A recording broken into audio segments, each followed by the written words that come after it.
जनाब इब्राहीम इब्न ज़ियाद के लश्करों में घुमसान की जंग। चूँकि इब्न ज़ियाद को मालूम हो चुका था कि उसके लड़के, ग़ुलाम और कनीज़ें कत्ल कर दी गईं, इसलिए उसने अब इब्राहीम और उनके लश्कर को कत्ल करने का फ़ैसला कर लिया। इसके बाद वो अपने लश्कर की तरतीब की तरफ मुतवज्जे हुआ। इसी दौरान में जनाब इब्राहीम ने उसके सिपह सालार उमैर बिन खुबाब को एक ख़त लिखा, जिसमें अपने कदीम दोस्ती का जिक्र करते हुए उसको अपनी तरफ आकर मिल जाने की दावत दी। उमैर ने वो ख़त इब्न ज़ियाद को दिखा दिया। इब्न ज़ियाद ने मशवरा दिया कि तुम रात को उनके पास ज़रूर जाओ और उनके तमाम हालात मालूम कर लो। चुनांचे उमैर रात के वक्त 1000 का लश्कर लेकर जनाब इब्राहीम के पास आया। हज़रत इब्राहीम ने उसकी बड़ी इज़्ज़त व तौक़ीर की और उसको ज़्यादा से ज़्यादा इनाम व इकराम से सरफराज फरमाया। फिर बतौर मशवरा उससे दरियाफ़्त किया कि अगर हम अपने लश्कर के गिर्द खंदक खुदवा दें तो मुनासिब होगा। उसने कहा, बहुत मुनासिब है, लेकिन ताख़ीर ना कीजिए, क्योंकि आपके पास इब्न ज़ियाद के लश्कर से बहुत कम लश्कर है। अगर आप जंग में ताख़ीर करेंगे तो आपको सख्त नुकसान होगा। जनाब इब्राहीम ने उसकी राय पर खुशी का इजहार किया। फिर उमैर ने कहा, आप लोगों की जुर्रत और शुजाअत का सिक्का इब्न ज़ियाद और उसके लश्कर के दिलों पर बैठ गया है। बस अब ताख़ीर ना कीजिए, वरना वो समझ लेगा कि आप लोग उनसे डरते और दबते हैं। जनाब इब्राहीम ने कहा, मुझे तुम पर पूरा भरोसा है। उमैर ने कहा, मैं आपके हाथों पे बैयत करता हूँ, मगर शर्त यह है कि आपका लश्कर उन लोगों पे हमला करे तो मुझसे तारुज़ ना करे। मैं जंग के दौरान अपने दस्ता फ़ौज को लेकर आपकी तरफ आ जाऊँगा। उमैर जनाब इब्राहीम से रुखसत होकर इब्न ज़ियाद के पास वापस आ गया और जो कुछ बातें इब्राहीम से हुई थी मुफस्सल उससे बयान कर दी। वो बहुत खुश हुआ और 10,000 दीनार और कीमती खिलत उसे इनाम दिया। इधर उमैर के जाने के बाद जनाब इब्राहीम नहायत खुश व मसरूर वर्का के खैमे में गए और उमैर की पूरी गुफ्तगू उनसे दोहराई और कहा, यह एक बहुत बड़ा अहम काम हो गया।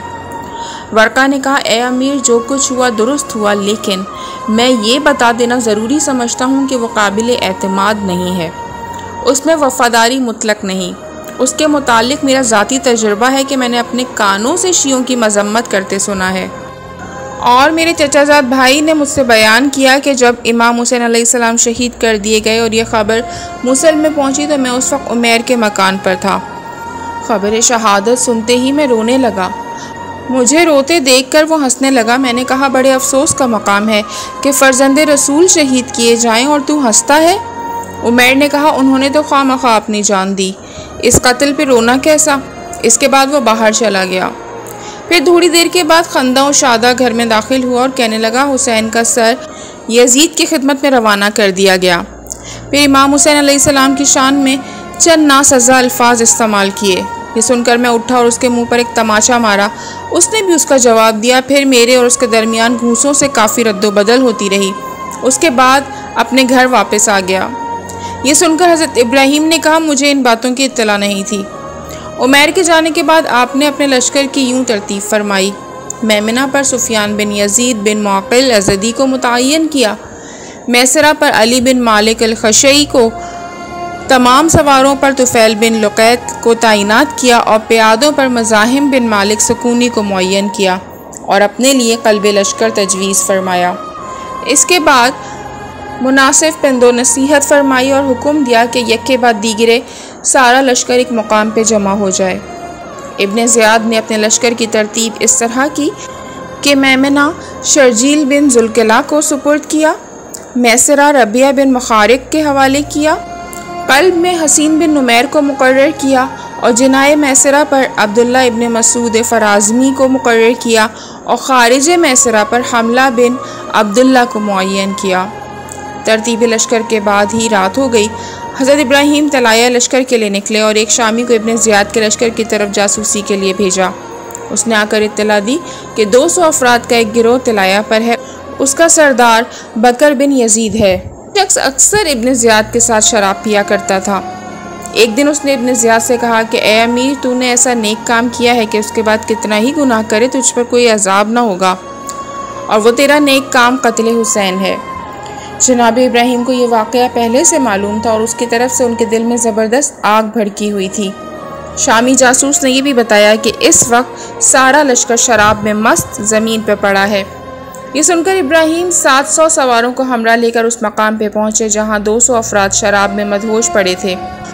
आप बकर बिन यजीद को पहचानते थे। उसके गिरोह में दाखिल होकर आपने बकर को कत्ल कर दिया और दूसरी जानिब से निकल गए। बकर बिन यजीद के कत्ल होने पर आपस में तलवार चल गई और काफ़ी कुछ तो खून हुआ। लुत्फ़ ये कि जंग में 200 तलाया फिरने वालों से बढ़कर असल लश्कर इब्ने ज़ियाद में फैल गई और सुबह होते होते तकरीबन 20,000 अश्किया कट गए। बहरहाल हज़रत इब्राहिम तमाम रात जागते रहे, कभी तलाया फिरते थे, कभी बहादुरों की हिम्मत अफजाई करते थे। सहर को अव्वल वक्त नमाज जमात अदा की और बारगाह रब्बुल इज़्ज़त में दुआ की कि पालने वाले, हम तेरे नबी के नवासे की नुसरत के लिए मैदान में निकले हैं, खुदावंदा तू हमारी मदद फरमा। इसके बाद सफ़ें दुरुस्त की और फरमाया, बहादुरों, फ़तह और ज़फ़र तुम्हारे कदमों में है, हिम्मत बुलंद रखो, खुदा की मदद तुम्हारे साथ है, कोई ताकत तुमको शिकस्त नहीं दे सकती। फिर हुक्म दिया, चलो और दुश्मनों को कुचल दो। हुक्म पाते ही मुजाहिदीन हज़रत इब्राहिम के साथ चल पड़े। जब लश्कर शाम के करीब पहुँचे, एक सवार को हालात दरियाफ़्त करने के लिए भेजा। उसने वापस आकर बयान किया कि इब्ने ज़ियाद का लश्कर भी तैयार खड़ा है और मैदान में आया ही चाहता है। ये सुनकर हज़रत इब्राहिम ने अपने लश्कर के अलमदारों को अज़्म व इस्तक़लाल की तरग़ीब व तहरीस फरमाई और कहा, ए दीन के मददगारों, इस वक्त तुम्हारे सामने इब्ने मरजाना का बेटा है। ये वो मलून है जिसने रसूल सल्लल्लाहु अलैहि वसल्लम के क़ुर्रतुल ऐन हज़रत इमाम हुसैन अलैहिस्सलाम और उनके अहले बैत को 3 दिन का भूखा प्यासा कत्ल कर दिया। खुदा की कसम, इब्ने मरजाना ने आले मोहम्मद के साथ इससे भी ज़्यादा जुल्म किया जो फ़िरौन ने बनी इसराइल के साथ किया था। मुझे उम्मीद है कि तुम्हारे क़ुलूब उन मलूनों का खून बहाने से सुकून ठंडक पाएंगे। खुदा खूब जानता है कि तुम्हारे रसूल सल्लल्लाहु अलैहि वसल्लम की हिमायत में उन मलूनों की तरफ से सोजिश कल्ब लेकर निकले हो, इसलिए वो तुम्हारा मददगार है। हज़रत इब्राहिम अपने बहादुरों को समझाने, उनका दिल बढ़ाने के बाद अपनी जगह पर आके खड़े हो गए। फिर अपने एक बहादुर सिपाही जनाब अख़ुस बिन शद्दाद हमदानी को मैदान में भेजा। अब अब्दुल मलिक की तरफ से इब्ने ज़ियाद की इमदाद में मज़ीद लश्कर आ गया था और 4 लाख की फ़ौज हो गई थी। जनाब अख़ुस ने मैदान में निकलकर दुश्मन को ललकारा। उधर से एक शख्स बनी कल्ब से औफ बिन ज़फ़गान कल्बी उनके मुकाबले पर आया और दोनों सवारों ने रिज़्क़ पड़ने के बाद एक दूसरे पर हमला किया। कुछ देर रद्दोबदल जारी रही। आखिर जनाब अख़ुस ने एक ऐसा वार किया कि वो मलून ज़मीन पर गिरकर लौटने लगा। फिर जनाब अख़ुस ने खून से रंगीन अपनी तलवार फ़ज़ा में हरकत देकर आवाज़ दी कि कोई तुम में है जो मेरे मुकाबले को आए। लश्कर मुखालिफ से कोई ना निकला तो फिर पुकार कर फरमाया कि ए फ़र्ज़ंद रसूल के कातिलों, आओ मेरी तलवार के जौहर देखो। ये सुनकर एक शख्स दाऊद बिन उर्वत दमिश्की निकला। उस मलून ने आते ही रिज़्क़ में अपनी बहादुरी का जिक्र किया। जनाब अख़ुस ने भी उसके जवाब में उस मलून को दिंदान शिकन जवाब दिया। फिर मुकाबला शुरू हुआ। थोड़ी रद्दोबदल के बाद जनाब अख़ुस ने उसको भी वासिल जहन्नुम फरमाया और अपने लश्कर में वापस आए। जब दाऊद दमिश्की कत्ल हुआ तो इब्ने ज़ियाद ने हुक्म दिया कि एक एक करके मत लड़ो, बल्कि यकबारगी सबके सब हमला कर दो। ये हुक्म पाते ही लश्कर शाम, जिसकी तादाद 1 लाख थी, हुसैनी जानिसारों पर टूट पड़ा। हसीन बिन नुमैर ने मेमने शाम समेत हज़रत इब्राहिम के मैसरा पर हमला किया। पहले तीरों की बारिश हुई जिससे हज़रत इब्राहिम के बहुत से बहादुर ज़ख्मी हो गए। फिर तलवार चलने लगी। आपके मैसरा के सरदार जनाब अली बिन मालिक बड़ी बहादुरी से लड़े, लेकिन आखिर दर्जे शहादत पर फाइज हुए। आपके बाद आपके फ़र्जंद जनाब कुर्रत बिन अली ने अलम संभाला, बड़ी दलेरी से जंग की। आखिर माए चंद बहादुरों के आप भी शहीद हो गए। आपकी शहादत के बाद लश्कर इब्राहिम के मैसरा में शिकस्त के आसार ज़ाहिर हुए, लेकिन फ़ौरन अब्दुल्ला बिन वर्क़ा ने अलम बुलंद किया और मैसरा के सिपाहियों से कहा, ए खुदा की फ़ौज के लोगों, मेरी तरफ आओ। देखो, इब्राहिम जैसा बहादुर तुम्हारा अमीर है। हिम्मत बुलंद रखो, मेरी तरफ पलट आओ। ये सुनकर बहुत से जाबाज मैदान क़िताल में फिर जम गए। इतने में जनाब इब्राहिम उनकी तरफ मुतवज्जे हुए और फरमाया, ए मुजाहिदों, हम इब्ने ज़ियाद से लड़ने आए हैं और वो हुसैन मज़लूम का कातिल है। उसने करबला में इमाम और उनके नन्हे नन्हे बच्चों को 3 दिन का भूखा प्यासा कत्ल किया है। ए बहादुरों, यही वो मलून है जिसने इमाम के अहले बैत पर वो जुल्म किया जो फ़िरौन ने भी बनी इसराइल पर नहीं किया था। इसी मलून ने रसूल खुदा के अहले बैत को बाज़ारों में फिराया और दरबारों में उनको ले गया। आओ और बहादुरी से उसका मुकाबला करो। मैं इब्ने उश्तर हूँ और तुम्हारी मदद के लिए मौजूद हूँ। ये सुनना था कि तमाम लश्कर फ़ौज मुखालिफ पर टूट पड़ा और घमसान की लड़ाई होने लगी। यहाँ तक कि शाम हो गई और आखिर फ़ौज शाम को शिकस्त हुई और आज का मैदान मुख्तार के लश्कर के हाथ में रहा। दूसरे रोज़ हसीन बिन नुमैर ने सलाह जंग से आरास्ता होकर अपने लश्कर वालों से कहा, आज की जंग का आगाज़ मैं करूँगा और ऐसी जंग करूँगा कि दुनिया हैरान रह जाएगी। जब दोनों लश्कर एक दूसरे के मुकाबले पर आए तो सबसे पहले यही मलून मैदान में निकला और अपना हस्ब व नसब बयान करने के बाद मुबारज़ तलब हुआ। लश्कर इब्राहिम से एक बुज़ुर्ग अनस उसके मुकाबले पर आया और थोड़ी देर मुकाबले के बाद शहीद हो गए। उनके बाद एक मुजाहिद और आया और वो भी शहीद हो गया। ये देखकर जनाब वर्का मैदान में आ गए और आते ही नेज़े से हमला किया। उसके बाद देर तक नेज़ों से जंग होती रही। इसी असना में जनाब वर्का ने एक वार किया जिससे हसीन के हाथ से नेज़ा छूट गया। जनाब वर्का ने फ़ौरन उसे पकड़कर ज़मीन पर पटक दिया और लश्कर इब्राहिम के चंद अफराद ने दौड़कर उसे पकड़ लिया और अपने लश्कर में पलट आए। यहाँ पहुँचकर उसकी मुश्कें कस दी।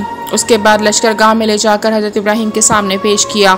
उधर जंग जारी रही और उधर हसीन बिन नुमैर का फ़ैसला शुरू हुआ। हज़रत इब्राहिम के सामने बयान किया गया कि इसी मलून ने हम शबीह पैगम्बर जनाब अली अकबर को बर्छी लगाई थी। उसी ने बहुत से असहाबे हुसैन को मजरूह किया था। हज़रत इब्राहिम ने फरमाया, इसे अनवा इक़साम के अज़ाब के साथ वासिल जहन्नम करो। चनाचे पहले उसके दोनों हाथ और दोनों पैर तोड़ दिए गए, फिर उसे औंधा ज़मीन पर लिटाकर शमशीर और खंजर से टुकड़े टुकड़े कर दिया। इब्ने ज़ियाद को जब उसके मकतूल होने की इत्तला मिली तो वह बहुत गमगीन हुआ और कहा, मेरे लश्कर की कमर टूट गई। जंग जारी थी। हज़रत इब्राहिम ने अपने मेमना लश्कर को इब्ने ज़ियाद के मैसर लश्कर पर हमले का हुक्म दिया।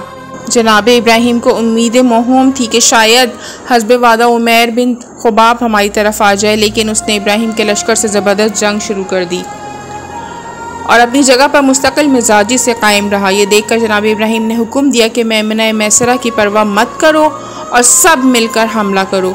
अलगर सब ने मिलकर हमला कर दिया और दोनों लश्करों ने अजीम जंग की और सबसे बड़ी जाँफशानी से लड़े।